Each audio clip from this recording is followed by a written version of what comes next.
Science class में आप सभी लोग का स्वागत है। आज आप लोग के लिए जैव प्रक्रम के पोषण चैप्टर के कुछ इम्पोर्टेंट जो क्वेश्चन हैं, कुछ क्वेश्चन का हम लोग क्यूज टाइप से लेकर देखते हैं। देखिए, आप लोग को वीडियो अगर अच्छे लगेंगे तो लाइक और सब्सक्राइब कर दीजिएगा, ताकि और सारे आप लोग के लिए वीडियो अच्छे बनाते रहेंगे।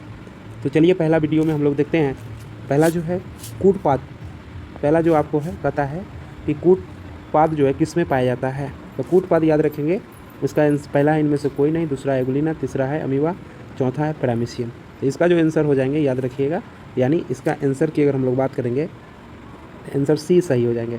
यानी कहने का मतलब है इसका आंसर क्या होंगे, सी अमीबा। तो इसका आंसर अगर हम लोग देखेंगे तो इसका आंसर जो हो जाएंगे वह ध्यान रखिएगा अमीबा हो जाएगा। इसका आंसर हो जाएंगे अमीबा, ठीक है। यानी अमीबा में जो होते हैं कूटपाद, जिसके मदद से यानी भोजन यह प्राप्त करते हैं। चलिए नेक्स्ट क्वेश्चन की ओर देखते हैं। अगला क्वेश्चन कहता है आपको कि प्रकाश संश्लेषण की क्रिया होती है। प्रकाश संश्लेषण की क्रिया किस में होती है? कवक में, परजीवी में, जंतुओं में और हरे पौधे। तो प्रकाश संश्लेषण की क्रिया हमेशा क्या है? हरे पौधे में। देखिए इसका आंसर हम लोग देखते हैं, यानी ठीक है, हरे पौधे में जो है प्रकाश संश्लेषण, हरे पौधे में क्लोरोफिल पाए जाते हैं और क्लोरोफिल के कारण ही, यानी कहने का मतलब है सौर ऊर्जा अवशोषित कर भोजन प्राप्त कर देते हैं। तो हरे पौधे जो है प्रकाश संश्लेषण की क्रिया जो है वह करते हैं। नेक्स्ट क्वेश्चन की तरफ बढ़ेंगे। अगला क्वेश्चन आपको कहता है कि क्लोरोफिल वर्णक का रंग होता है, कैसा होता है? तो सिंपल है, इसका जो आंसर हो जाएंगे वह ध्यान रखिएगा, इसका आंसर आपको हो जाएगा पत्तियों में हरी रंग दिखाई देती है। तो इसका आंसर याद रखिएगा हरा हो जाएगा क्लोरोफिल के। अगला जो क्वेश्चन आपको कहता है कि रक्त में आयरन की कमी से कौन सा रोग होता है? तो रक्त में आयरन की कमी से याद रखेंगे एनीमिया होता है। तो कौन सा रोग होता है? तो ध्यान रखिएगा एनीमिया हो जाता है। अगला क्वेश्चन देखिए, नेक्स्ट क्वेश्चन की तरफ बनेंगे। स्वपोषी पोषण के लिए आवश्यक है। स्वपोषी पोषण के लिए क्या चीज़ आवश्यक है? तो याद रखिए, कहता है क्लोरोफिल, CO2 तथा जल, सूर्य के प्रकाश, उपरोक्त में से सभी। तो स्वपोषी के लिए सब जरूरी है, क्लोरोफिल भी जरूरी है, CO2 जल भी है, प्रकाश संश्लेषण भी। तो इसका आंसर जो हो जाएंगे उपरोक्त में से सभी। चलिए नेक्स्ट क्वेश्चन की तरफ हम लोग चलते हैं। अगला क्वेश्चन है पायरुवेट। पायरुवेट के विखंडन से कार्बन डाइऑक्साइड जल ऊर्जा देता है, यह प्रक्रिया कहाँ होता है? तो यह प्रक्रिया याद रखेंगे कहाँ होता है। तो पायरुवेट वाला जो है ना, श्वसन की क्रिया हो गया, और श्वसन की जो क्रिया हो गए याद रखिएगा, तो कहने का मतलब है तो माइटोकॉन्ड्रिया, इसका जो आंसर टूटने की जो क्रिया होगा वह माइटोकॉन्ड्रिया हो जाएगा। तो याद रखेंगे यह माइटोकॉन्ड्रिया होगा, यानी ऑक्सीश्वसन की क्रिया में माइटोकॉन्ड्रिया द्वारा संपन्न होती है और भारी मात्रा में क्या है, ऊर्जा निकलती है। नेक्स्ट क्वेश्चन की तरफ हम लोग चलते हैं। अगला है जठर ग्रंथि कहाँ पाए जाते हैं? तो याद रखेंगे जठर ग्रंथि जो होता है वह आपको अमाशय में पाए जाते हैं, ठीक है। तो इसका आंसर जो हो जाएंगे वह अमाशय होगा। अमाशय के दीवार में जठर ग्रंथि है, और जठर ग्रंथि से 3 प्रकार के रस, श्लेष्मा हो गया, HCl हो गया, और तीसरा अगर हम लोग बात करेंगे तो इस प्रकार से करने का मतलब है जठर ग्रंथि को हम लोग देख लिए। चलिए नेक्स्ट अगर हम लोग देखते हैं, मत्स्य का मुख्य श्वसनीय अंग क्या होता है? तो गिल्स के द्वारा, सबको पता है ये गिल्स के द्वारा होता है। नेक्स्ट अगर देखते हैं, पौधों में श्वसन का निष्कासन के लिए किस क्रिया का प्रयोग किया जाता है? पौधों में गैसों का निष्कासन के लिए किस क्रिया का प्रयोग किया जाता है? तो इसका जो आंसर हो जाएंगे याद रखिएगा, यानी कहने का मतलब है क्रिया के लिए अगर देखा जाए तो इसका आंसर आपको हो जाएगा अधिक सांद्रता से कम सांद्रता वाले अणुओं की ओर फैलाव होता है। तो इसको हम लोग कह देंगे यानी विसरण क्रिया। कौन सा क्रिया हो जाएंगे? विसरण क्रिया होगा, यानी अधिक सांद्रता से कम सांद्रता की ओर होता है। नेक्स्ट अगर देखिएगा, पौधों में जाइलम उत्तरदायी होते हैं। जाइलम क्या चीज़ के लिए उत्तरदायी होती है? तो जाइलम जल संवहन करता है, इसका आंसर हो जाएंगे जल। अगला क्वेश्चन देखिए, निम्नलिखित में से किसे कोशिका का ऊर्जा मुद्रा के रूप में जाना जाता है? इसको ATP कहते हैं, एडिनोसाइन ट्राई फॉस्फेट कहते हैं। यह एक प्रकार की यौगिक है। अगला है इथाइल अल्कोहल किस प्रकार के श्वसन में बनता है? तो अवायवीय श्वसन। कौन सा श्वसन होता है? अवायवीय। ऑक्सीजन की अनुपस्थिति होने वाले श्वसन में इथाइल अल्कोहल और CO2 बनते हैं। नेक्स्ट क्वेश्चन आपका है, प्रकाश संश्लेषण की इकाई क्या है? प्रकाश संश्लेषण की जो इकाई होता है जिसको क्वांटासोम कहते हैं, क्लोरोफिल की अणु कहते हैं, क्लोरोफिल की अणु कहते हैं।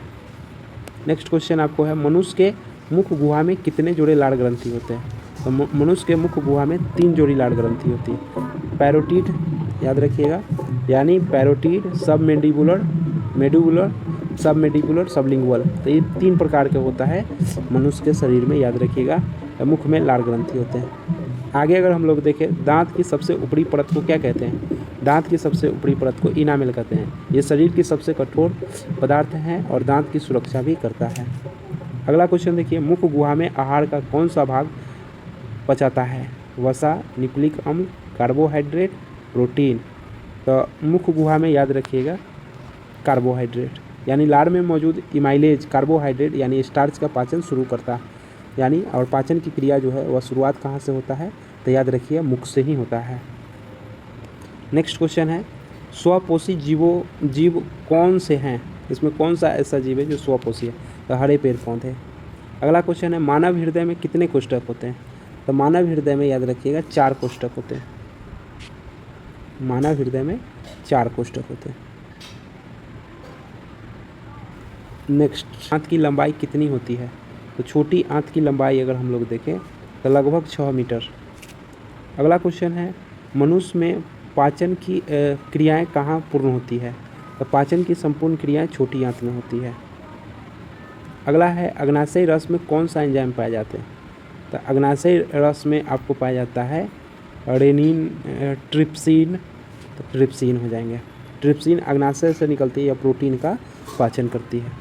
रक्त क्या है? एक प्रकार की उत्तक है, तरल संयोजी उत्तक है। अगला क्वेश्चन, रक्त का थक्का जमने में सहायक कौन होता है?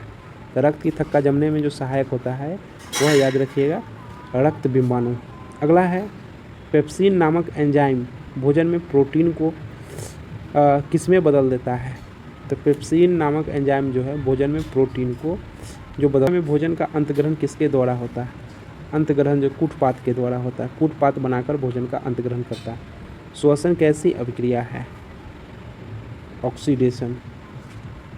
ऑक्सीडेशन है, यहाँ ग्लूकोज का ऑक्सीकरण होता है, ठीक है, और ऊर्जा निकलती है। मनुष्य वृक्क की संख्या कितने होते हैं? तो किडनी की संख्या 2 होते हैं। अगला क्वेश्चन है, शरीर की सबसे बड़ी ग्रंथि किसको कहते हैं? यकृत को कहते हैं। भोजन का मुख्य है, प्रकाश संश्लेषण में किस गैस का अवशोषण होता है? तो प्रकाश संश्लेषण में जो गैस का अवशोषण होता है तो याद रखिएगा इसमें CO2 हो जाएंगे।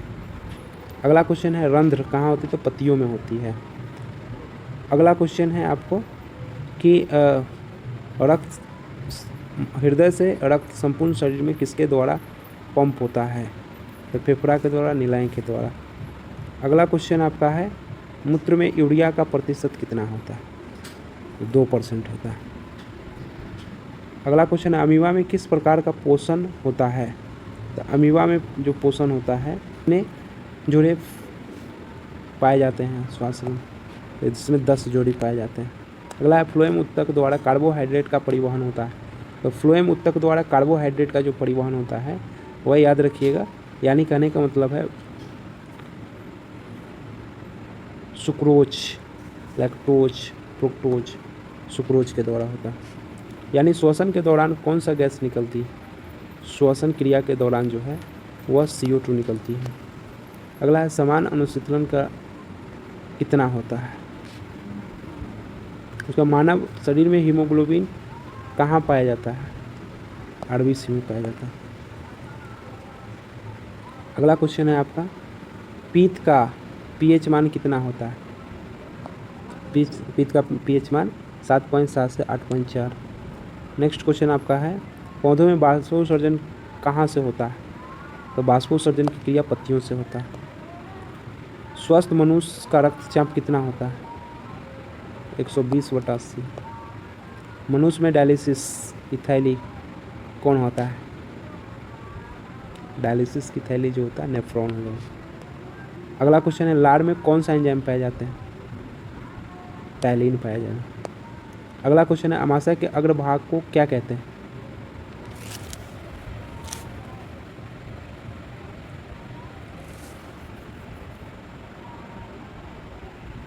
कार्डिया कहते हैं। अगला क्वेश्चन आपका है, रक्त का लाल रंग किसके कारण होता है? तो हीमोग्लोबिन के कारण होता है। अगला है, वायुमंडल में CO2 गैस की उपस्थिति कितनी होती है? CO2 गैस की उपस्थिति। ग्रास नली में भोजन की गति कैसे होती है? ग्रास नली में भोजन की गति जो है वह कर्माकुंचन होती है।